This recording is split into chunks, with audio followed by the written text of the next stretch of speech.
Hello friends, എല്ലാവർക്കും good morning. നമ്മളിന്ന് പഠിക്കാൻ പോകുന്നത് പോലീസ് ഡ്രൈവർ പരീക്ഷയ്ക്ക് വരുന്ന സ്പെഷ്യൽ ടോപ്പിക്കാണ്. അതേപോലെ CPO, WCPO, IRB ഈ 4 ഐറ്റത്തിന് വരുന്ന സ്പെഷ്യൽ ടോപ്പിക് 20 മാർക്കിലെ BNSC എന്നാണ് നമ്മൾ പഠിക്കുന്നത്. BNS ഇതിന്റെ സെക്ഷൻസ് ഇത് നമ്മൾ പഠിച്ചു പോകുമ്പോൾ ശ്രദ്ധിക്കുക. ഞാൻ പറഞ്ഞു ഈ IPC എന്ന് പറയുന്ന സാധനത്തിന്റെ പുതിയ വേർഷനാണ് ഈ BNS എന്ന് പറയുന്നത്. IPC നമ്മൾ എന്തൊക്കെ പഠിച്ചിട്ടുണ്ടോ 95% കാര്യങ്ങളും, 95 98% കാര്യങ്ങൾ ഇതിൽ ഉൾപ്പെടുത്തിയിട്ടുണ്ട്. ഇതിൽ ചെറിയ മാറ്റങ്ങൾ പുതുക്കിയിട്ടുണ്ട്. ചില കാര്യങ്ങളിൽ ചെറിയ വ്യത്യാസമുണ്ട്. 2% കാര്യങ്ങൾ മാത്രമേ ഏകദേശം വ്യത്യാസമുള്ളൂ. നമ്മൾ അതിൽ പഠിക്കുന്ന ആ ഒരു ആർട്ടിക്കിൾ അതിൽ വ്യത്യാസമുണ്ട്, വകുപ്പിൽ വ്യത്യാസമുണ്ട്. അത് മാത്രമാണ് നമുക്കിവിടെ വരുന്ന വ്യത്യാസം. അപ്പൊ അത് എന്താണെന്ന് വെച്ചാൽ ഇതില് പുതിയ അതായിട്ട് ചോദിക്കുന്നതായതുകൊണ്ട് ഈ BNS പ്രകാരം ആദ്യമായിട്ട് വരുന്ന പരീക്ഷ ആയതുകൊണ്ട് BNS-ലോ BNSS-ലോ BSA-യിലോ അതായത് IPC, CRPC, എവിഡൻസ് ആക്ട് ഇതിന് പകരമായിട്ട് വന്ന ഈ കാര്യങ്ങളിൽ ഒരു മാറ്റവും വരുത്തിയ ഒരു ഡീപ്പ് ക്വസ്റ്റ്യനിലോട്ട് ഒരിക്കലും പോകത്തില്ല. നമ്മൾ ഈ പറയുന്ന കാര്യങ്ങൾ അല്ലെങ്കിൽ ബേസിക് ആയിട്ടുള്ള കാര്യങ്ങൾ മാത്രം മനസ്സിലാക്കിയിരിക്കുക. സിലബസിൽ എന്ത് പറയുന്നു ആ വകുപ്പ് അതിൽ നിന്ന് നിങ്ങൾക്ക് പഠിക്കാനുള്ളത് ഡെഫിനിഷനെ കുറിച്ചാണ്. ഡെഫിനിഷൻ എന്ന് പറയുന്നത് ഏതെങ്കിലും ഒരു ടെസ്റ്റ് നിങ്ങൾക്ക് ഒന്ന് ജസ്റ്റ് റെഫറൻസിൽ നിന്ന് വാങ്ങിച്ച് പഠിച്ചാൽ നല്ലതായിരിക്കും. ടാലന്റിന്റെ ബുക്കും ലക്ഷ്യയുടെ ബുക്കും നമ്മൾ അഡ്മിഷന്റെ അവൈലബിൾ ആണ്. നിങ്ങൾക്ക് ബുക്ക് സ്റ്റോളിൽ നിന്ന് കിട്ടുന്നില്ലെങ്കിൽ അവരെ ജസ്റ്റ് വാട്സാപ്പ് ഫസ്റ്റ് കമന്റ് കൊടുത്തേക്കാം, ഒരു മെസ്സേജ് ഇട്ടാൽ മതി, ഫാസ്റ്റ് ആയിട്ട് ഡെലിവറി കിട്ടുന്നതായിരിക്കും. ഓക്കെ, നിർവചനങ്ങൾ. ഈ നിർവചനങ്ങൾ എന്ന് പറയുന്ന ഈ പാർട്ട് ഡെഫിനിഷൻ ഇത് വരുന്നത് രണ്ടാമത്തെ സെക്ഷനിലാണ്. സെക്ഷൻ 2-ലാണ് വരുന്നത്. രണ്ടിലെ സെക്ഷൻ ഉപവകുപ്പായ 2-3-ലാണ് ആദ്യത്തെ കാര്യമായ കുട്ടി എന്ന പോയിന്റ് നമ്മൾ പഠിക്കുന്നത്. കുട്ടി ഫസ്റ്റിലെ തന്നെ ഞാൻ ഷോർട്ട് വീഡിയോയിലൊക്കെ ഞങ്ങൾ ഉൾപ്പെടുത്തിയിട്ടുണ്ട്. ഈ കുട്ടി എന്ന് പറയുന്നത് 2-3 പഠിക്കാൻ എളുപ്പം അറിയാം. അപ്പൊ അതിൽ കമന്റ് അടിച്ചേക്കുന്നത് 2-3 അറിയാത്ത കുട്ടിയെന്ന്. ഓക്കെ, അങ്ങനെയും പഠിക്കാം. 2-3 അറിയാത്ത കുട്ടി. ഇനി കുട്ടിയുടെ ഈ ഇട്ട ആലോചിച്ച് കഴിഞ്ഞാൽ അതാ ഇവിടെ തന്നെ കിടപ്പുണ്ട് 3. അങ്ങനെ വെച്ച് പഠിക്കാൻ പറ്റും. ഓക്കെ, എന്താണ് കുട്ടി എന്ന് ഉദ്ദേശിക്കുന്നതെന്ന് ചോദിച്ചു കഴിഞ്ഞാൽ 18 വയസ്സിൽ താഴെയുള്ള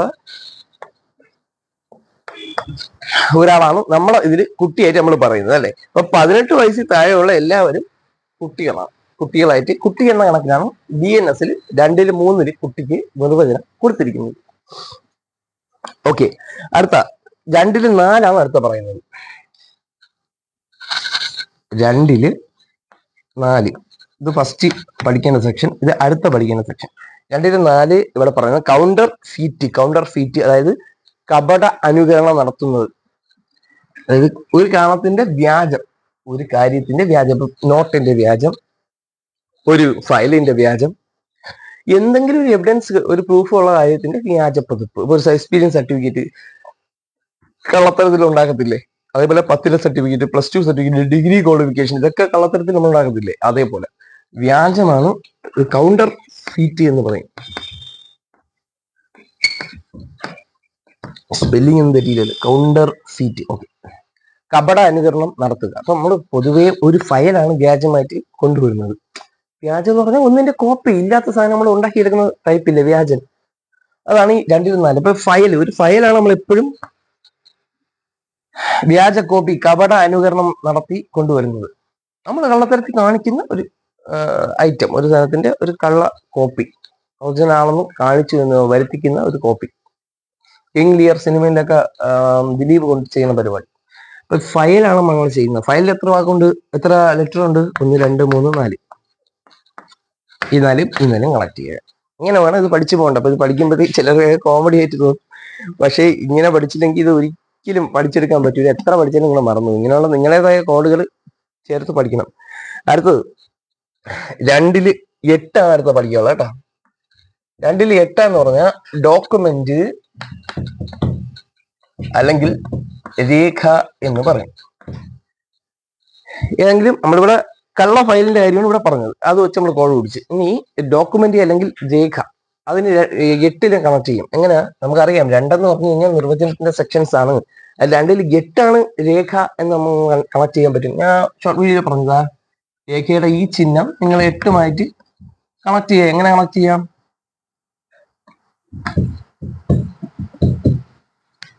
8 ആ ചിഹ്നം, അങ്ങനെ വെച്ച് പഠിക്കണം. അപ്പം 2-8 എന്ന് പറഞ്ഞാൽ രേഖയാണ്. അതിനെ ഈ ഇത് വെച്ച് നമുക്ക് കണക്ട് ചെയ്യാൻ പറ്റും. ഇനി ഈ രേഖയ്ക്ക് ഒരു പ്രത്യേകത ഉണ്ട്. ഇവിടെ ഡിജിറ്റൽ, ഇലക്ട്രോണിക്, ഈ പറയുന്ന രേഖകൾ ഡിജിറ്റൽ, ഇലക്ട്രോണിക് രേഖകളും ഉൾപ്പെടുന്നുണ്ട്. ഇപ്പൊ നമ്മൾ എഴുതി വെച്ച രേഖ, കമ്പ്യൂട്ടറിൽ ടൈപ്പ് ചെയ്ത രേഖ, ഇലക്ട്രോണിക് പരമായ രേഖ, ഇതെല്ലാം തെളിവിന് ഈ രേഖകൾ എടുക്കാം. അപ്പം എല്ലാം മതി. ഇപ്പൊ കുറച്ച് ഉദാഹരണങ്ങൾ പറഞ്ഞുകൊണ്ട് സിമ്പിളായിട്ട് കിട്ടും. ബാങ്കർക്കുള്ള ചെക്ക്, പവർ ഓഫ് അറ്റോണി, അങ്ങനെയുള്ളതല്ല. എന്തും ആവാം, എവിഡൻസ് ആയിട്ട് വരുന്ന എല്ലാം ആവാം. ഓക്കെ, അത് കിട്ടിയല്ലോ. ഇനി 2-13 നമുക്ക് ഇനി അടുത്ത് പഠിക്കണം. 2-13 ഇത്രയും കാര്യങ്ങൾ ഓക്കെ ആയെങ്കിൽ അടുത്ത് നമുക്ക് പഠിക്കാനുള്ളത് 2-13. 2-13 അപ്പൊ നമ്മളിവിടെ പഠിച്ചുകൊണ്ടിരിക്കുന്നത് 2 എന്ന് പറഞ്ഞാൽ നിർവചനത്തിന്റെ സെക്ഷനാണ്. അതിൽ വരുന്ന ഉപവകുപ്പുകളാണ് പഠിക്കുന്നത്. ഇനി 2-13 നമ്മുടെ സിലബസിലുള്ളത്. 2-13 ഇനി ഹാർബർ എന്നാ പറയുന്നത്. ഹാർബർ എന്ന് പറയുമ്പോൾ തുറമുഖത്ത് ഹാർബർ, അത് ആലോചിക്കുന്നത്. ഹാർബർ മീൻസ് അഭയം കൊടുക്കുക എന്നാണ് അർത്ഥം വരുന്നത്. അഭയമല്ല, അഭയം. എങ്ങനെയാണ് ഇതിലാണ് നമ്മളെ കോൾ കിടക്കണം. അതായത് ഒരു കുറ്റവാളിക്ക് നമ്മൾ ജീവിക്കാൻ ഒരു സ്ഥലം കൊടുക്കുക, അതേപോലെ അവന് കഴിക്കാൻ ആഹാരം കൊടുക്കുക, പിടികിട്ടാൻ പുള്ളിയാണ്, അവൻ കഴിക്കാൻ ആഹാരം കൊടുക്കുക, അവന് പണം കൊടുക്കുക, അവന് വിളിക്കാൻ ഫോൺ കൊടുക്കുക, അങ്ങനെ പറയുമ്പോൾ അവന് സഹായിക്കുന്നു. കുറ്റവാളിക്ക് ഏത് തരത്തിലുള്ള സഹായം കൊടുത്തു കഴിഞ്ഞാലും അത് ആ ചെയ്യുന്ന ആളെ അഭയമായിട്ട് കണക്കാക്കും. അതായത് കുറ്റവാളിക്ക് മുന്നോട്ട് ജീവിക്കാൻ വേണ്ടി ഒരു അഭയം നമ്മൾ കൊടുത്തതായിട്ട് കണക്കാക്കും. അങ്ങനെയുള്ളത് കുറ്റകൃത്യമായ കാര്യമാണ്. അതിനെയാണ് ഹാർബറിംഗ് എന്ന് പറയുന്നത്. അതിനെക്കുറിച്ച് എക്സ്പ്ലെയിൻ ചെയ്യുന്നതാണ്, വിശദീകരിക്കുന്നതാണ് 2ാമത്തെ നിർവചനങ്ങളുടെ സെക്ഷനിൽ ഉപവകുപ്പ് 13 പറയുന്നത്. എങ്ങനെ ഈ 13 ആയിട്ട് ഇത് കണക്ട് ചെയ്യാമെന്ന് ചോദിച്ചു കഴിഞ്ഞാൽ, ഈ 13 ഫായാണ്. ഈ ഫായും ഇതുകൂടെ കണക്ട് ചെയ്യണം. 13 ഇവിടെ കിടപ്പുണ്ട്. ഇവിടെ മാറ്റി നോക്കിയാൽ ഫാ എഴുതിയിട്ട് മാറ്റി കൊടുത്താൽ 13 നിങ്ങൾ ഫായെന്ന് എഴുതിയില്ല, ഇവിടെ മാറ്റി കൊടുത്താൽ ഇത് 1 3 കേട്ടാ. ഇങ്ങനെ കണക്ട് ചെയ്താൽ മതി. ഇങ്ങനെയൊക്കെ പഠിക്കാൻ പറ്റും, എളുപ്പമാണത്. ഇങ്ങനെയൊക്കെ തന്നെയാണ് എല്ലാവരും പഠിച്ചിരിക്കുന്നത്. അല്ലാതെ ഇത് കാണാൻ പഠിക്കാൻ പറ്റില്ല. ഓക്കെ, കാര്യം മനസ്സിലാക്കുക, നമ്പറിൽ കണക്ട് ചെയ്യുക, അതാണ് എന്റെ പരിപാടി. അപ്പൊ ഹാർബർ എന്ന് പറഞ്ഞാൽ അതാണ് സംഭവം. പിന്നെ എക്സാമ്പിൾ, പണ്ട് ഒരു ബോംബ് ഉണ്ടാക്കിയ കേസിൽ ഒരു എഞ്ചിനീയറിംഗ് വിദ്യാർത്ഥി അകത്തായ കേസുണ്ട്. അയാൾ പുറത്തായി, ഇപ്പോഴും ജയിലിലാണ്. അയാൾ ആ ബോംബ് പൊട്ടുന്നതിനാവശ്യമായ ഒരു ചെറിയൊരു ഇലക്ട്രോണിക് സാധനം ഉണ്ടാക്കി ഇതിൽ കൊടുത്തു. അത് പൊട്ടിക്കാൻ വേണ്ടി കൊടുത്തതല്ല, ഇത് അത് നോർമലി ഉണ്ടാക്കാം, ആർക്കും ഉണ്ടാക്കാവുന്ന കാര്യമാണ്. പക്ഷെ ആ സാധനം എടുത്താണ് ഇതിൽ ഉപയോഗിച്ചിരിക്കുന്നത്. ഈ ബോംബിന്റെ ഒരു ഐറ്റം ഈ സാധനം എടുത്തു. അപ്പൊ അതുണ്ടാക്കിയതിന് അത് അകത്തായി. അത് ഇങ്ങനെയാണ് അകത്താവണം, സഹായിച്ചതിന് പേരിൽ. അവൻ പോലും അറിയാതെ ചെയ്തതാണ്. ഇത് കുറ്റവാളിയാണെന്ന് അറിയാതെ പോലും നമ്മൾ അവന് അഭയം കൊടുത്തു കഴിഞ്ഞാൽ പോലും അത് നമുക്ക് എതിരെ പ്രശ്നമാവും. ഓക്കെ, അടുത്തത് 2-14, 2-18.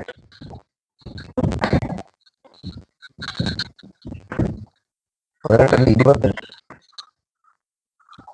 2-14, 2-28. 2-14 ഞാൻ പരിക്ക് എന്ന് പറയും. പരിക്കിന് നിർവചനം കൊടുക്കുന്ന, ഇഞ്ചുറിക്ക് നിർവചനം കൊടുക്കുന്നതാണ് 2-14. 14ന്റെ ഇരട്ടി പഠിക്കാൻ പറഞ്ഞാൽ എന്റെ ഐഡിയ പറ്റുമെന്നില്ല, എനിക്ക് അറിഞ്ഞു. പക്ഷെ എനിക്ക് സ്യൂട്ടബിൾ ആകും. 2-14 പരിക്ക് എന്ന് പറയും. 2-14 ഇരട്ടിയാണ് 28. പരിക്ക് പറ്റിയ ആളെ നമ്മൾ എന്ത് ചെയ്യുന്നു? സേവ് ചെയ്യും.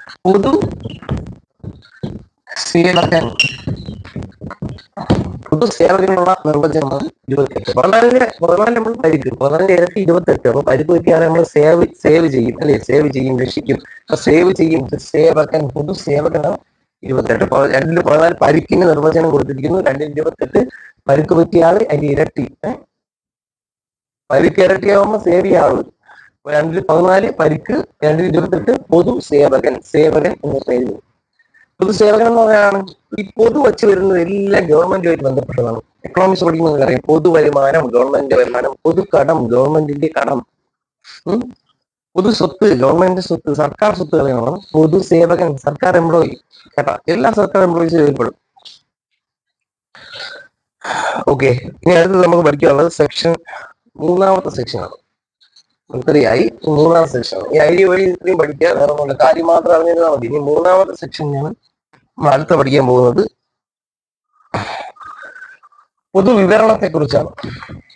3ാമത്തെ സെക്ഷനിൽ പഠിക്കുന്നത്. ഇതിൽ 3-5 ഫസ്റ്റ് പഠിക്കണം. 3-5.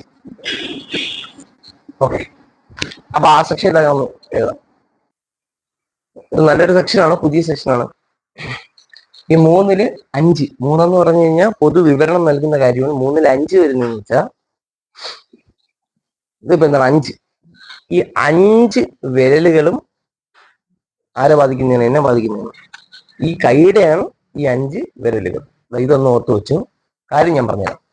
3-5 എന്ന് പറഞ്ഞു കഴിഞ്ഞാൽ ഒരു ബാങ്ക് കൊള്ളയടിക്കാൻ വേണ്ടി 5 പേര് പോകുന്നു. 2 പേര് താഴെ കാവൽ നിൽക്കുന്നു. ആരെയും വരുന്നുണ്ടെന്ന് അറിയാം.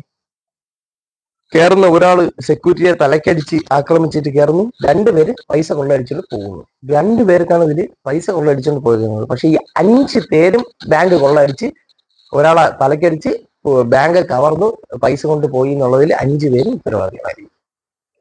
ഇതാണ് ഇതിന്റെ കാര്യം. അതായത് ബാങ്ക് കൊള്ളയടിച്ചത് 2 പേരാണെങ്കിലും കൂടെ ആരൊക്കെ ഉണ്ടായിരുന്നു അതെല്ലാം ഉത്തരവാദികളാവും. അവരെല്ലാവർക്കും എങ്ങനെയാണ്?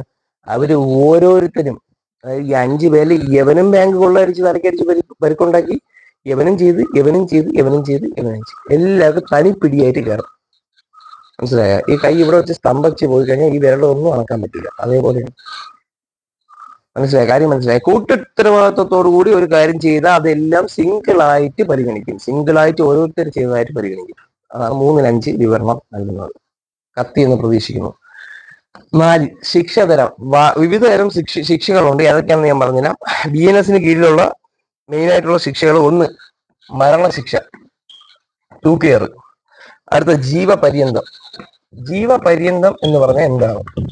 മരണം വരെ ജയിലിൽ തടവ് എന്നാണ് അർത്ഥം. ഇത് നമ്മൾ കോടതിയിലൊക്കെ അപ്പീൽ പോയി, സുപ്രീം കോടതിയിലൊക്കെ പോയി 14, 12, 16, 20 ഒക്കെ ആക്കി കുറയ്ക്കണേന്ന് വർഷം, കേട്ടാ. ഇത് മരണം വരെ ജീവപര്യന്തമാണ് അർത്ഥം. ജീവപര്യന്തം കഴിഞ്ഞ് കഴിഞ്ഞാൽ പിന്നെ ഉള്ളത് അടുത്ത തടവ് ശിക്ഷ. ജയിലിൽ അടയ്ക്കും. അത് 2 തരത്തിലുള്ള ശിക്ഷകളുണ്ട്. തടവ് ശിക്ഷയിൽ കഠിന തടവുണ്ട്, അതേപോലെ സാധാരണ തടവുണ്ട്. കഠിന തടവും സാധാരണ തടവും തമ്മിലുള്ള വ്യത്യാസം എന്ന് പറഞ്ഞാൽ, സാധാരണ തടവ് എന്ന് പറഞ്ഞാൽ നോർമലായിട്ട് ജയിലിൽ അടയ്ക്കപ്പെടുന്നു. കഠിന തടവില് ഭാരിച്ച എന്താണ് ജോലികൾ കൂടി നൽകപ്പെടും. കഠിനമായ തടവ്. ഓക്കെ, ഭയങ്കര കൊടും കുറ്റകൃത്യങ്ങൾ ചെയ്യുന്നവർക്കാണ് ഇത് കൊടുക്കുന്നത്. അടുത്ത സാധാരണ തടവ്. അതിന് വെറും തടവെന്നും പറയും, കേട്ടോ. വെറും തടവ്. ഇതും പഠിച്ചു വെച്ചാൽ അങ്ങനെ ഓപ്ഷൻ തരാം. വെറും തടവ്. ഓക്കെ.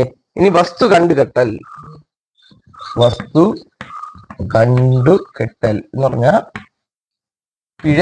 പിഴ കൊടുക്കുന്നതിന് പകരം അവരുടെ എന്തെങ്കിലും സ്ഥലങ്ങളോ വസ്തുക്കളോ ഒക്കെ സീസ് ചെയ്യും ഗവൺമെന്റ്. അതിന് വസ്തു കണ്ടുകെട്ടൽ എന്ന് പറയും. അത് പിഴ പൈസയായി.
ഓക്കെ അല്ലേ? അടുത്ത സെക്ഷൻ നമ്മൾ പഠിക്കുന്നത് സെക്ഷൻ 15 സെക്ഷൻ 15 പഠിക്കാൻ എളുപ്പമുണ്ട്, പറഞ്ഞുതരാം. അതിന്റെ കാര്യം വെച്ചാൽ ഈ ജഡ്ജി ഒരാളെ വധശിക്ഷയ്ക്ക് വിധിക്കുന്നു. അപ്പൊ ഈ 15 പ്രകാരം ജഡ്ജി ഒരിക്കലും കുറ്റക്കാരനാവൂല. ഒരാളെ കൊല്ലാൻ വേണ്ടി വിധിക്കുകയാണ്, അത് അയാളെ തെറ്റ് കാരണം ജഡ്ജി കൊല്ലാൻ വേണ്ടി വിധിക്കുകയാണ്. അപ്പൊ കൊല്ലാൻ വേണ്ടി വിധിക്കണ ഒരാള് ഞാൻ കാരണം അയാൾ കൊല്ലപ്പെട്ടു എന്ന് പറഞ്ഞാൽ ഞാൻ കുറ്റവാളിയാണ്. പക്ഷെ ജഡ്ജി വിധിക്കുന്ന വിധിയാണ്. അപ്പൊ ജഡ്ജി കാരണം ഒരാൾ മരണപ്പെട്ടെന്ന് പറഞ്ഞാൽ കാര്യം ഉണ്ടായിരുന്ന അയാൾ തൂക്കിക്കൊല്ലുന്നത്. അതുകൊണ്ട് ജഡ്ജി ഒരിക്കലും കുറ്റക്കാരനാവൂല. അതിനൊരു വകുപ്പുണ്ട്, അതാണ് 15. ഈ 15 പഠിക്കാൻ വേണ്ടി 15 നിങ്ങൾ എഴുതിയിട്ട് തമ്മിൽ കളക്ട് ചെയ്യും. ഈ സാധനം ജഡ്ജി അവിടെ അടുത്ത് അടിക്കണത് ചുറ്റിക. ഈ ചുറ്റിക കണക്ട് ചെയ്ത് കഴിഞ്ഞാൽ 15 കിട്ടും. ചുറ്റിക ആലോചിച്ചാൽ മതി, 15. ഓക്കെ അല്ലേ? അപ്പൊ അതായത് ജഡ്ജി കാരണമാണ് അയാൾ മരിക്കുന്നത്. പക്ഷെ ജഡ്ജി ആയതുകൊണ്ടാണ്, ജഡ്ജി എന്ന് പറഞ്ഞാൽ പദവി അദ്ദേഹം അലങ്കരിക്കുന്നതുകൊണ്ടാണ് അയാൾക്ക് എന്ത് ചെയ്യാൻ പറ്റിയത്, ആ ഒരു വിധി അയാളെ കൊല്ലാൻ വേണ്ടി പറയേണ്ടി വന്നത്. ഓക്കെ, അപ്പൊ ജഡ്ജിയെ ഈ ചുറ്റിക ആലോചിച്ച് കഴിഞ്ഞാൽ 15 കണക്ട് ചെയ്യാം. ജഡ്ജി ഒരിക്കലും കുറ്റക്കാരനാവൂല. 16 എക്സാമ്പിൾ ഒന്ന് വച്ചിട്ട് പഠിക്കാം.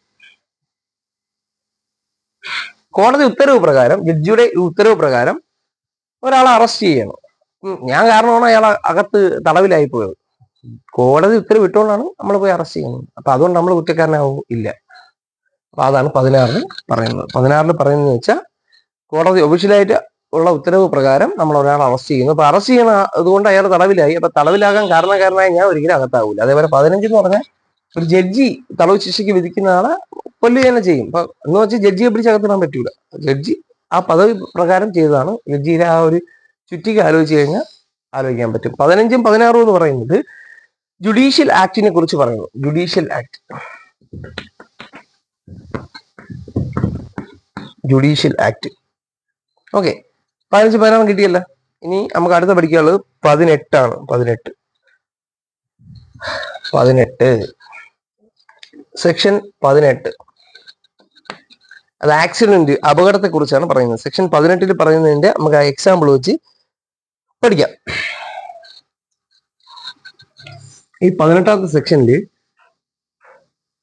ഈ 18 എന്ന് പറയുന്നത് ഒരാൾ, 8 എന്ന് പറയുന്ന ഒരാളാണ്. നമ്മൾ ആൾ രൂപങ്ങള് വരയ്ക്കൂലേ, ഒരാളല്ലേ, 2 കൈയും ആളായില്ലേ.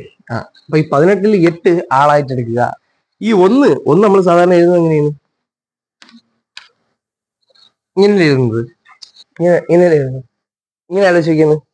ഈ സാധനം ഞാൻ ഇവിടെ പിടിച്ച് ഇങ്ങനെ വെട്ടുകയാണെങ്കിൽ ഇത് നമ്മുടെ കയ്യില് മഴുവായി അല്ലേ? ഇത് വെട്ടണ ഭാഗം, ഇത് പിടിക്കണ ഭാഗം മഴുവായി. അപ്പൊ ആള് മഴുവായിട്ട് നിൽക്കുകയാണ് 18ാമത്തെ സെക്ഷനിൽ. ഒരാള് ഒരു മഴു വെച്ച് ഇങ്ങനെ വെട്ടിക്കൊണ്ടിരിക്കുകയാണ്. ഒരു തടി വെട്ടിയപ്പം ഇവിടെ നിന്ന് ഈ സാധനം തെറിച്ചു പോയി വേറൊരുത്തന്റെ തലയെ കൊണ്ട് അവൻ ചത്തു. ഇത് ഏവം അറിഞ്ഞോണ്ട് ചെയ്യണേന അല്ല, അത് അബദ്ധത്താൽ സംഭവിച്ച കാര്യമാണ്. അതുകൊണ്ട് അവനെ പിടിച്ച് കൊലപാതകയാക്കാൻ പറ്റുമോ? ഇല്ല. കാരണം അങ്ങനെ ആകുമ്പോൾ നിരപരാധി ശിക്ഷിക്കപ്പെടയില്ലേ. അപ്പൊ അതിനു വേണ്ടിയാണ് ഈ സെക്ഷൻ നിലവിൽ ഉണ്ടാക്കി വെച്ചേക്കുന്നത്. അതായത് പറയുന്നത് വെച്ചാൽ എക്സാമ്പിൾ ഇതാണ് ഞാൻ പറഞ്ഞ നിയമാനുസൃതമായ ഒരു പ്രവൃത്തി നിയമാനുസൃതമായ രീതിയിലും മാർഗങ്ങളിലും വേണ്ടത്ര ശ്രദ്ധയോടും കരുതലോടും കൂടി യാദൃശികമായോ ദൗർഭാഗ്യത്തിലായോ സംഭവിക്കുന്ന ഒരു കുറ്റകൃത്യത്തിൽ നിന്ന് അദ്ദേഹം ഒഴിവാക്കപ്പെടും. 18 ഈ മഴുവിന്റെ കാര്യം ആലോചിച്ചാൽ 8 ആളായിട്ടും 1 മഴുവായിട്ടും കണക്ട് ചെയ്ത് കഴിഞ്ഞാൽ 18 കിട്ടും. ഇങ്ങനെയൊക്കെ പഠിക്കാൻ പറ്റും. അടുത്ത നമ്മളിനി 19 പഠിക്കേണ്ടത്. 19 എന്ന് കേൾക്കുമ്പോൾ നിങ്ങൾ 19ാമത്തെ തെരുവ് എന്നങ്ങ് പഠിച്ചോളാം. 19 19th സ്ട്രീറ്റ്. വീനസ് 19 എന്ന് പറഞ്ഞാൽ 19th സ്ട്രീറ്റ് എന്ന് പഠിച്ചോണം. 19th സ്ട്രീറ്റ് അങ്ങനെയൊക്കെ പറയൂലേ, തെരുവുകൾക്ക് ചില പേരിടൂലേ, 19th സ്ട്രീറ്റ് അങ്ങനെ നമ്മൾ. അപ്പൊ 19th സ്ട്രീറ്റ് എന്ന് പഠിച്ചോണം. എനിക്ക് പിന്നെ അത് മറക്കൂല. അതെന്ന് പറഞ്ഞാൽ ഒരു തെരുവിൽ എല്ലാ വീടുകളും അടുത്തടുത്തായിരിക്കും.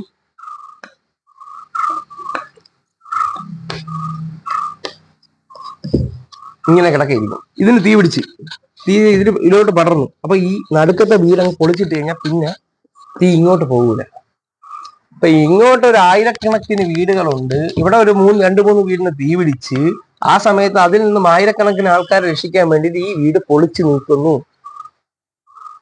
വലിയ ഒരു അപകടം തടയുന്നതിന് വേണ്ടി ചെയ്യുന്ന ചെറിയ ഒരു കുറ്റകൃത്യം ചെയ്തത് നല്ല ഉദ്ദേശത്തോടു കൂടി ആയതുകൊണ്ട് 19ാമത്തെ സെക്ഷൻ BNS പ്രകാരം പൊതുവായ ഒഴിവാക്കലിൽ ആ കുറ്റകൃത്യം ചെയ്ത ആളിനെ പെടുത്തും. അപ്പൊ 19 എന്ന് പറയുന്നത് 19th സ്ട്രീറ്റ് എന്ന് ആലോചിച്ചു കഴിഞ്ഞാൽ ഈ ഒരു കാര്യം കിട്ടും. ഞാൻ പറഞ്ഞ ഉദാഹരണങ്ങളാണ് ഇത് ഏറ്റവും കൂടുതൽ ഉപയോഗപ്രദമായിട്ട് വരുന്നത്. അടുത്തത് 20ഉം 21ഉം. 21ഉം പഠിക്കണം, 20ഉം പഠിക്കണം, ഒരുമിച്ച് പഠിക്കാൻ പറ്റും. രണ്ടിനും ശൈശവം എന്നാണ് പറയുന്നത്, ഇൻഫാൻസി.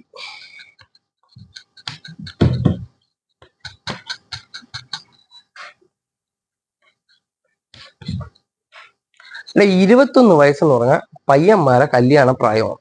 20 എന്ന് പറഞ്ഞാൽ കല്യാണ പ്രായം എത്തിയിട്ടില്ല. അപ്പൊ 20 താഴെയുള്ള ഒരു കുട്ടി എന്താണ്, ഒരു ആളെന്താണ് കല്യാണ പ്രായം എത്താത്തതുകൊണ്ട് ഒരു കുട്ടിയാണ്, അല്ലേ? അപ്പൊ കുട്ടി എന്ന ഗണത്തിൽ IPCയിൽ നമ്മൾ പഠിച്ച കാര്യം 7 വയസ്സിൽ താഴെയുള്ള ഒരു കുട്ടി ചെയ്യുന്നതൊന്നും കുറ്റകൃത്യമല്ല. 7 വയസ്സിൽ താഴെയുള്ള ഒരു കുട്ടി ചെയ്യുന്നതൊന്നും കുറ്റകൃത്യമല്ല എന്ന് പറഞ്ഞു. 2ൽ 3 നമ്മൾ പഠിക്കുന്ന 18 വയസ്സാണ് കുട്ടി എന്നാണ്. പക്ഷെ 7 വയസ്സിൽ താഴെയുള്ള ഒരു കുട്ടി ഒരാളെ കൊന്നാൽ പോലും കേസില്ല, പൊതുവായ ഒഴിവാക്കലിൽ ഉൾപ്പെടുത്തും. കാരണം കുട്ടിക്ക് ഒരിക്കലും മാനസിക വളർച്ച എത്തിയിട്ടില്ല. കുട്ടി ചെയ്യുന്നതൊന്നും കുട്ടിക്ക് 7 വയസ്സിൽ താഴെയുള്ള ഒരു കുട്ടിക്ക് ഒരാളെ കൊല്ലാൻ പറ്റത്തില്ല. ഇനി ഇൻ കേസ് അങ്ങനെ ഉണ്ടായാലും 7 വയസ്സിൽ താഴെയുള്ള ഒരു കുട്ടി ചെയ്യുന്നത് കുറ്റകൃത്യമല്ല. നമ്മൾ പഠിച്ചിട്ടില്ലേ ഓരോ കാര്യങ്ങളായിട്ട്. 7 വയസ്സിൽ താഴെയുള്ള കുട്ടികളുടെ ആണെങ്കിൽ ഒരിക്കൽ ആ കുട്ടിയെ പിടിച്ച് ദുർഗുണ പരിഹാര പാഠശാലയിൽ പോലും കൊണ്ടുപോകേണ്ട കാര്യമില്ല. കറക്റ്റായിട്ട് വാദിച്ചെടുക്കണമെങ്കിൽ അയാളെ വെറുതെ വിടേണ്ടി വരും. അതിനുള്ള അറിവില്ല, ഇങ്ങനെ ചെയ്താൽ ഇന്നയാള് മരിച്ചു പോകും എന്നൊരു അറിവില്ലാത്ത കുട്ടിയാണ്. അതുകൊണ്ട് 7 വയസ്സിൽ താഴെയുള്ളതൊന്നും ഒരു കുട്ടി ചെയ്യുന്നതൊന്നും കുറ്റകൃത്യമല്ല എന്ന് പറയുന്നത് 20ാമത്തെ സെക്ഷനിലാണ്. എങ്ങനെ 20ന് നമുക്ക് 7ലോട്ട് കണക്ട് ചെയ്യാം? 21 എന്ന് പറഞ്ഞാൽ കല്യാണ പ്രായമാണ്. അതിന് താഴെ ആകുമ്പോൾ കുട്ടിത്തമുള്ള മനസ്സാണ് എന്ന് പഠിച്ചു കഴിഞ്ഞാൽ 20 കിട്ടും. ഇനി 21 എന്ന് പറഞ്ഞാൽ 21ാമത്തെ വയസ്സിൽ പ്രായപൂർത്തിയായി ഒരു കല്യാണം കഴിക്കുമെങ്കിലും 21ാമത്തെ വയസ്സിൽ അവനെ കെട്ടിച്ചു വിട്ടു കഴിഞ്ഞാൽ ഒരിക്കലും അവന് നല്ല രീതിയിൽ ജീവിച്ചു പോകാനുള്ള സാധ്യത കുറവാണ്. 100% ഞാൻ അങ്ങനെ പറയുന്നില്ല. പക്ഷേ എങ്കിലും 21ാം വയസ്സിൽ നിന്ന് കുട്ടിത്തം മാറാത്ത അപക്വതയായ ഒരു സിറ്റുവേഷൻ, അപക്വതയായ സമയമാണ്, പക്വത ഇല്ലാത്ത സമയമാണ്. അത് ആലോചിച്ചു കഴിഞ്ഞാൽ 21 കിട്ടും. 7നും 12നും വയസ്സിൽ 7 വയസ്സിൽ കൂടുതൽ, 7 വയസ്സിൽ താഴെയാണെങ്കിൽ കുഴപ്പമില്ല, BNS 20 പ്രകാരം കുറ്റകൃത്യമാവത്തില്ല. 7 വയസ്സിന് ശേഷമുള്ള ഒരു കുട്ടിയാണ്, എന്നാൽ അവന് മാനസിക വളർച്ച ശരിക്കും എത്തിയിട്ടില്ല, അവൻ അപക്വമായ മനസ്സിന് ഉടമയാണ് എന്ന് തെളിയിക്കാൻ പറ്റിക്കഴിഞ്ഞാൽ 7 വയസ്സ് തൊട്ട് 12 വയസ്സ് വരെയുള്ള ഒരു കുട്ടി ചെയ്യുന്ന കൃത്യവും എന്താണ്, കുറ്റകൃത്യമാവത്തില്ല, അതിൽ നിന്ന് ഒഴിവാക്കപ്പെടും. അതാണ് 21 പറയുന്നത്. 21 എന്ന് പറഞ്ഞാൽ കല്യാണ പ്രായം. അത് വെച്ചിട്ട് 20ഉം 21ഉം നമുക്ക് ഞാൻ പറഞ്ഞ ഐഡിയ വെച്ച് ഈസി ആയിട്ട് പഠിച്ചെടുക്കാൻ പറ്റും. ഓക്കെ, ഇനി അടുത്ത 19 കേട്ടാ. 19 നമ്മൾ പറഞ്ഞില്ല, 19 പറഞ്ഞില്ലായിരുന്നോ? പറഞ്ഞു, 19 പറഞ്ഞു, 20 ഓക്കെ തീരായി. ഇനി 22 സെക്ഷൻ 22. ഇതിന് എന്തെന്ന് പറയുന്നത് വെച്ചാൽ ഇൻസാനിറ്റി എന്ന് പറയും. ഇൻസാനിറ്റി. എടാ, ഈ പറയുന്ന പേരും കൂടെ ഒന്ന് പഠിച്ചു പോകണം കേട്ടോ. ഇൻസാനിറ്റി എന്നുള്ള കാര്യങ്ങൾ പഠിച്ചു പോകണം. ചിലത് അങ്ങനെ ക്വസ്റ്റ്യൻ തരാൻ പറയത്തില്ല. ഇൻസാനിറ്റി പറയുന്ന BNS വകുപ്പ് ഏതാണെന്ന് ചോദിക്കും. 22ആണ്. എന്താണ് ഇതെന്ന് വെച്ച് കഴിഞ്ഞാൽ, ഞാൻ അതൊരു ഷോർട്ട് വീഡിയോ ചെയ്താണ്. ഭ്രാന്തം ചെയ്യുന്നതൊന്നും കുറ്റകൃത്യമല്ല. ഭ്രാന്ത് ഉള്ള ആള്, പക്ഷെ ഭ്രാന്തനാണെന്ന് തെളിയിച്ചിരിക്കണം കേട്ടാ. ഭ്രാന്തുള്ള ആള് ചെയ്യുന്നതൊന്നും കുറ്റകൃത്യമല്ല. 2 പൊടി 2 കൈ, ഞാൻ ഷോർട്ട് വീഡിയോ ചെയ്തിട്ടുണ്ട്. 2 കൈകൾ വെച്ച് ഭ്രാന്തം എപ്പോഴും ഇങ്ങനെ മുടി വലിച്ചുകൊണ്ടിരിക്കും, അല്ലെ? അപ്പൊ 2 കൈ 2 മുടി, അത് വെച്ചിട്ട് 22 കണക്ട് ചെയ്യാൻ. ഭ്രാന്തം ചെയ്യുന്നതൊന്നും കുറ്റകൃത്യം അല്ല എന്ന് പഠിക്കാൻ പറ്റും. ഓക്കെ, ഇനി 23ഉം 24. ഇത് ഞാൻ ഒരു ഷോർട്ട് വീഡിയോ ചെയ്തു. 23ഉം 24 ഇതെങ്ങനെ പഠിക്കാം എന്ന് നോക്കാം. 23ഉം 24. ഓക്കെ, 23 എന്ന് പറഞ്ഞാൽ ബിവറേജസിൽ പോയി നമുക്ക് മദ്യം വാങ്ങണമെന്നുണ്ടെങ്കിൽ അതിനുള്ള ലിമിറ്റഡ് പ്രായം. എക്സൈസ് ചോദ്യം 21 പണ്ട്, ഇപ്പൊ 23 കേട്ടോ. 23 വയസ്സുണ്ടെങ്കിൽ മദ്യം നമുക്ക് ലീഗലി പോയി വാങ്ങാൻ പറ്റത്തുള്ളൂ. നമ്മളെ ഏറ്റവും പുറത്തുള്ള ലൈസൻസ് എല്ലാം കാണിക്കണം. എങ്കിൽ നമുക്ക് 23 വയസ്സാകുമ്പോൾ മദ്യം പോയി വാങ്ങാൻ പറ്റും എന്നൊരു കാര്യം ഉണ്ട്. മദ്യം പോയി, എല്ലാവർക്കും മോർണിംഗ് ടീ, മദ്യം പോയി വാങ്ങാൻ പറ്റും. അപ്പൊ 23 വച്ചിട്ട് നമുക്ക് ഇതിൽ കണക്ട് ചെയ്യേണ്ട കാര്യം എന്ന് വെച്ചാൽ, ഈ മദ്യം ഞാൻ പറയാൻ കാര്യം ലഹരിയായിട്ട് കണക്ട് ചെയ്യാനാണ്. അപ്പൊ ലഹരി ഒരാളെ നിർബന്ധിച്ചുകൊണ്ട് നൽകി, ദി കിങ് സിനിമ ആലോചിച്ചാൽ മതി. അവനെ മറ്റേ സിറിഞ്ചില് കുത്തി വെച്ചിട്ട് അവനെ കൊണ്ട് ഒരു കുറ്റകൃത്യം ചെയ്യിപ്പിക്കൂലേ, അങ്ങനെ ആ ഒരു സീൻ ജസ്റ്റ് ആലോചിച്ചാൽ മതി. അപ്പം ഒരാളെ എന്താണ്, അയാളുടെ സ്വന്തം ഇഷ്ടമില്ലാതെ മറ്റൊരാൾ നിർബന്ധിച്ച്, കുട്ടമണി അതാണ് ആലോചിക്കേണ്ടത്. അയ്യപ്പനും കോശി സിനിമയിൽ അവന് കഞ്ചാവ് കൊടുത്തിട്ട് ബിജു മേനോൻ പറയും, കുട്ടമണി ഞാനല്ല കൊന്നത്, മറ്റവനല്ലേ. അപ്പൊ അവന് കഞ്ചാവ് കൊടുത്ത് അവന് ഇടിയേറ്റി കൊടുത്തത് നീയല്ലേ, അപ്പൊ നീ പോയി കിടന്നാൽ മതി എന്ന് ബിജു മേനോൻ പറയും. അതാണ് ഇതിലെ കാര്യം. അപ്പൊ കുട്ടമണി ചെയ്തതെന്ന് വെച്ചാൽ ഒരുത്തിന് കഞ്ചാവ് ലഹരി അവന്റെ സ്വയം ഇച്ഛയില്ലാതെ അവന് കൊടുക്കുകയും അപ്പൊ അതിന്റെ ആ ലഹരിയുടെ ഇതില് ആ ഒരു മെന്റാലിറ്റിയിൽ പോയി ചെയ്യുന്ന കുറ്റകൃത്യമാണ് എന്ന് തെളിഞ്ഞു കഴിഞ്ഞാൽ അവന് 23 പ്രകാരം ഒഴിവാക്കപ്പെടും. എങ്ങനെ 23 കണക്ട് ചെയ്യുന്ന വെച്ചാൽ മദ്യം വാങ്ങുന്ന പ്രായം ആലോചിച്ചാൽ മതി, അങ്ങനെ ലഹരിയായിട്ട് കണക്ട് ചെയ്യാം. ഇനി 24 എന്ന് പറഞ്ഞാൽ മദ്യപിക്കുക. ഞാൻ അത്യാവശ്യം മദ്യപിക്കുന്ന ഒരാളാണ് എന്നുണ്ടെങ്കിൽ എനിക്ക് മദ്യം ഞാൻ ഉപയോഗിക്കുന്ന എനിക്ക് അല്ലെങ്കിൽ ലഹരി ഞാൻ ഉപയോഗിക്കുന്ന എന്റെ ഇഷ്ടപ്രകാരമാണ്. അത് ഉപയോഗിച്ചിട്ടാണ് ഞാൻ അതിന്റെ ലഹരിയിലാണ് ഇങ്ങനെ ചെയ്തത് എന്ന് പറയാൻ പറ്റില്ല. ഒരാൾ എന്റെ സ്വയം ഇച്ഛയില്ലാതെ മറ്റൊരാളെ എന്നെ നിർബന്ധിച്ച് ചെയ്യിപ്പിച്ചു കഴിഞ്ഞാൽ 23 കണക്ട് ചെയ്യാം. പക്ഷെ 24 നമ്മൾ സ്വന്തമായിട്ട് നമ്മളെ ഇഷ്ടപ്രകാരം മദ്യപിക്കുന്ന ഒരാൾ മദ്യപിച്ചിട്ട് ഒരുത്തനെ കൊന്നു എന്ന് പറഞ്ഞു കഴിഞ്ഞാൽ അത് ഊരിപ്പോകാൻ പറ്റൂല. അതാണ് 24 പറയുന്നത്. ഓക്കെ അല്ലേ? ക്ലിയർ ആയില്ലേ? ഓക്കെ, ഇനി അടുത്ത് നമുക്ക് പഠിക്കാതെ 25 തൊട്ട് 30 വരെയാണ്. ഇത് കൺസെന്റ് എന്ന് പറയും, സമ്മതം. സമ്മതത്തെ കുറിച്ച് പറയുന്നതിന് 25 തൊട്ട് 30 വരെ. അതാണ് നേരത്തെ പഠിക്കാനുള്ള 25 ടു 30 കൺസെന്റ്, സമ്മതത്തെ കുറിച്ച് പറയുന്നതാണ് കേട്ടോ. അതിൽ 25 ആദ്യം പഠിക്കുക. 25 സെക്ഷൻ 25. 25നെ എങ്ങനെ കണക്ട് ചെയ്യാം? നമ്മൾ 2020 ക്രിക്കറ്റ് പഠിക്കൂലേ, 2020. അതേപോലെ 25 എന്ന് നിങ്ങൾ പഠിച്ചു കഴിഞ്ഞാൽ 2020 ആയിട്ട് കണക്ട് ചെയ്യാൻ പറ്റി കഴിഞ്ഞാൽ അത് സ്പോർട്സുമായിട്ട് റിലേറ്റ് ചെയ്യണം എന്ന് ആലോചിച്ചോണം. 25 എന്ന് പറഞ്ഞാൽ സ്പോർട്സുമായിട്ട് റിലേറ്റ് ചെയ്യേണ്ട കാര്യമാണ്. ഫെൻസിങ്, ഫുട്ബോള്, അതേപോലെ ഗുസ്തി മത്സരം, വാൾപ്പയറ്റ്, ഇങ്ങനെയുള്ള അപകടകരമായ കളിക്കുമ്പോൾ അതില് സ്പോർട്സ് താരങ്ങളെ രക്ഷപ്പെടുത്തുന്ന ഒരു സെക്ഷനാണ് 25 എന്ന് പറയുന്നത്. ഒരു ഉദാഹരണപരമായിട്ടാണ് ഈ സ്പോർട്സ് താരങ്ങളെ കാര്യം പറഞ്ഞത് കേട്ടോ. അതായത് ഇവർ ഈ കുറ്റകൃത്യം ചെയ്യുമ്പോഴത്തേക്ക്, അല്ല കുറ്റകൃത്യം അല്ല, ഈ കളികൾ ചെയ്യുമ്പോഴത്തേക്ക് രണ്ടുപേർക്കും പരസ്പരം അപകടം ഉണ്ടാകാൻ സാധ്യതയുള്ള കളിയാണ് ഒരു വാൾപ്പയറ്റ് കളി.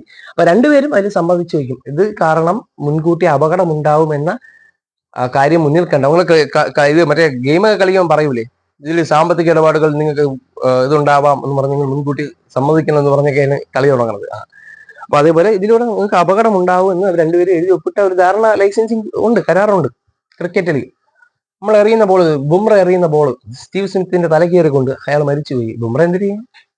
അവര് അപകടം മുൻകൂട്ടി മനസ്സിൽ ഉണ്ടാവുമെന്ന് അറിഞ്ഞിട്ടാണ് ഈ കളിക്കുന്നത് കേട്ടോ. അപ്പൊ അങ്ങനെയുള്ള കാര്യങ്ങളാണ് 25 വരുന്നത്. 25 2020 പോലെ 25 എന്ന് ചിന്തിക്കാൻ പറ്റുമെങ്കിൽ അത് കിട്ടും. അതായത് ഇത് പറയുന്നത് വെച്ചാൽ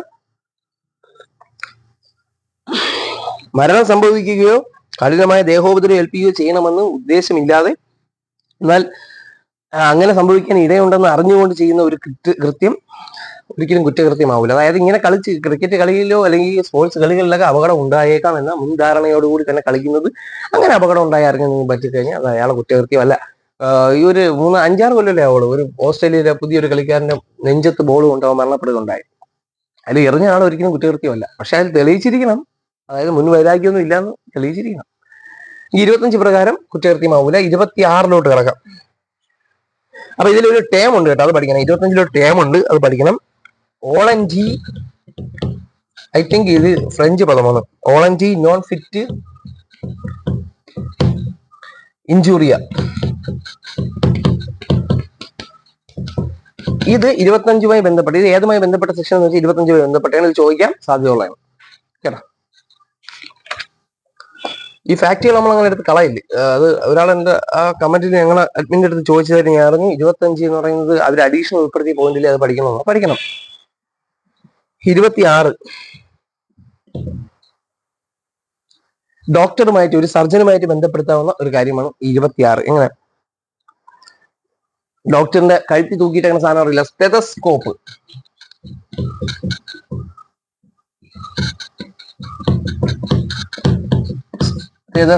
സ്റ്റെതസ്കോപ്പിൽ സാര തൊട്ടിപ്പുറത്ത് കിടക്കുന്ന ആ പോയിന്റ് നോക്കി, ആ ചിഹ്നം നോക്ക്.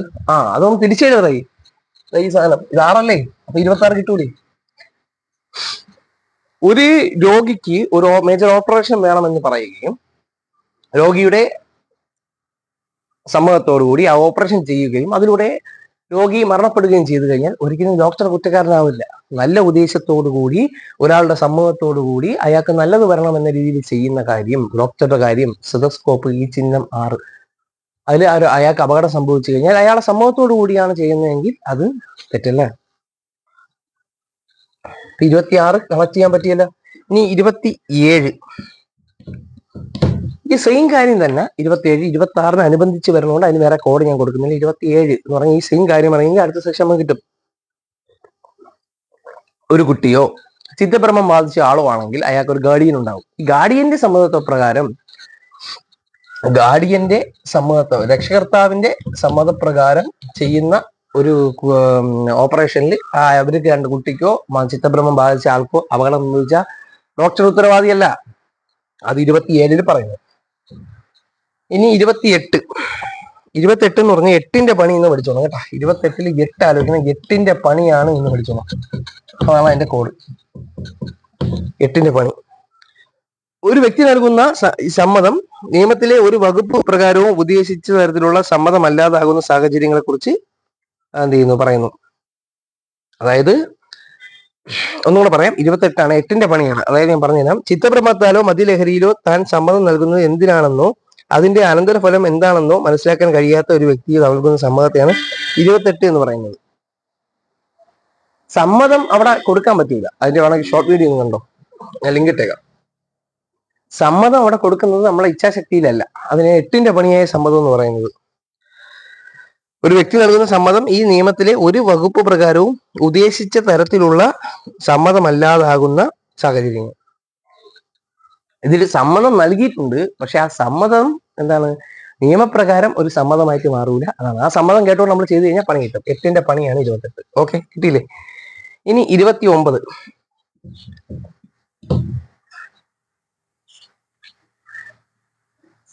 ചില സമ്മതം അപകടകരമാവുന്ന സമ്മതം. അതായത് സമ്മതത്തോടു കൂടി ചെയ്താലും അത് എന്താണ് പണിയാണ്. 8ന്റെ പണി കഴിഞ്ഞാൽ അടുത്ത ഇരട്ട പണിയാണ്.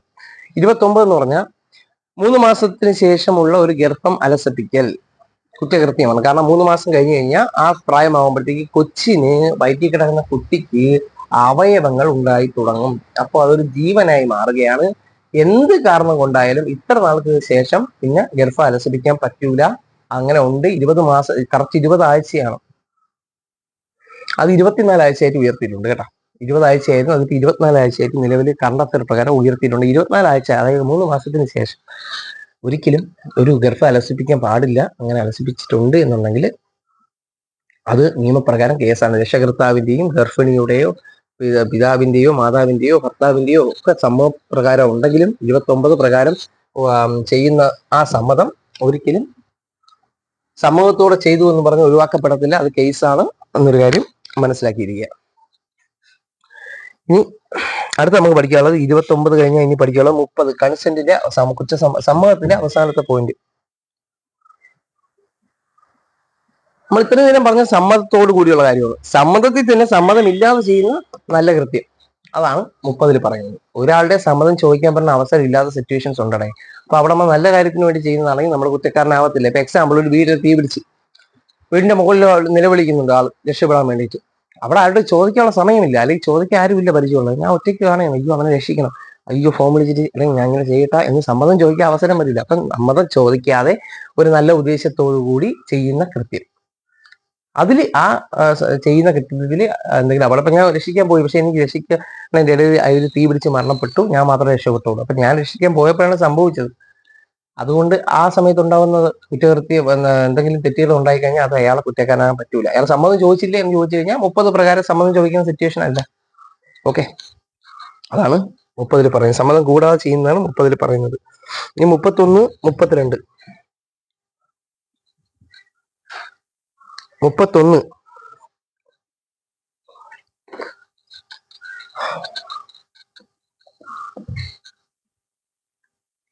3ഉം ഒന്നുകൂടെ കൂട്ടി എത്രയാണ്? 4ആണ്. ഫെബ്രുവരി 4 എന്ന് പറയുന്നത് ക്യാൻസർ ഡേ ആണ്. ഇതാണ് കോഡ്. 3 ഒന്നുകൂടെ കൂട്ടിയ 4ആണ്. ഫെബ്രുവരി 4 എന്ന് പറഞ്ഞാൽ ക്യാൻസർ ഡേ ആണ്.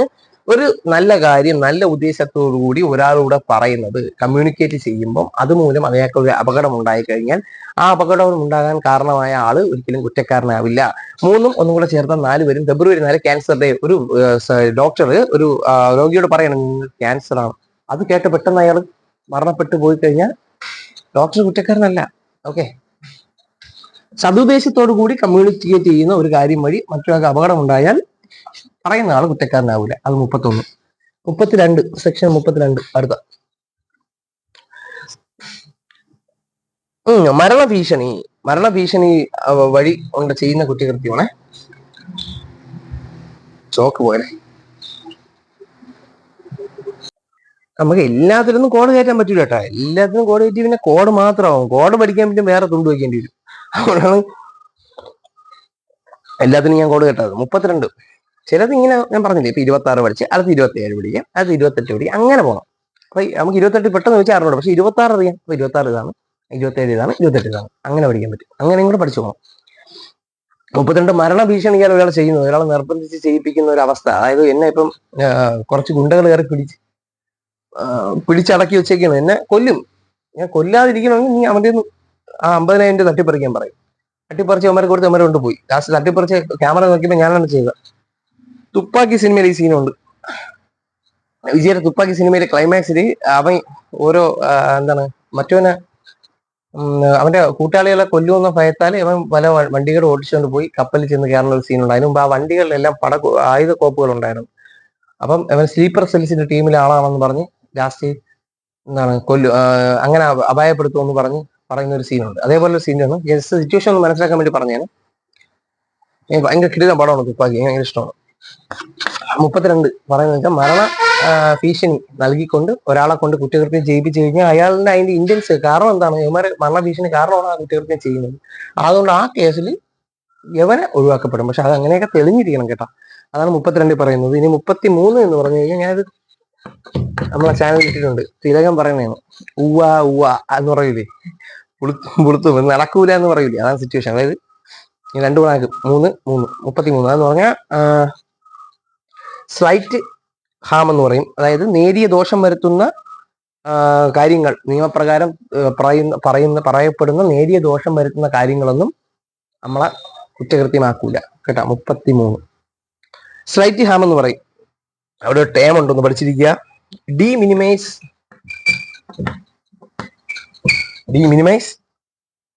നോൺ ക്യൂറാറ്റിലെക്സ്.